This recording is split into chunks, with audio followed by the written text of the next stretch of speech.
ফিলিপাইনের দক্ষিণাঞ্চলে ৭.৮ মাত্রার শক্তিশালী ভূমিকম্পে অন্তত ৩ জন নিহত ও ৫ জন আহত হয়েছেন। ভূমিকম্পের ফলে বহু ভবন ক্ষতিগ্রস্ত হয়েছে। এর মধ্যে অন্তত ৩৭টি ভবন, যেগুলোর অধিকাংশই বাণিজ্যিক স্থাপনা, ক্ষতির শিকার হয়েছে বলে জানিয়েছে পুলিশ। স্থানীয় সময় সোমবার সকাল ৭:৩৭ দেশটির প্রধান দক্ষিণাঞ্চলীয় দ্বীপ মিন্দানাওয়ের জেনারেল সান্তোস সিটির উপকূলের কাছে এই ভূমিকম্প আঘাত হানে। পুলিশ জানিয়েছে, ভূমিকম্পে আরও অন্তত ৫ জন আহত হয়েছেন।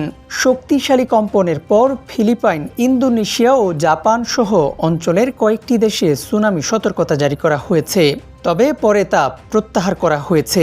ফিলিপাইনের আগ্নেয়গিরি ও ভূকম্পনবিদ্যা ইনস্টিটিউট জানিয়েছে, ভূমিকম্পটির উৎপত্তিস্থল ছিল ভূপৃষ্ঠের প্রায় ১০ কিলোমিটার গভীরে।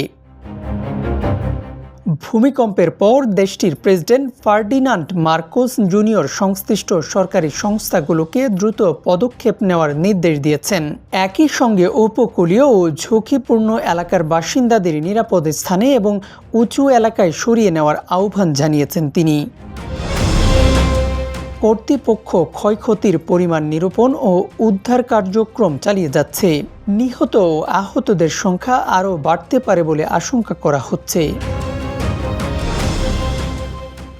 ইউএফটি ফার্স্টের সাথে ট্রেড করুন যে কোনো জায়গা থেকে।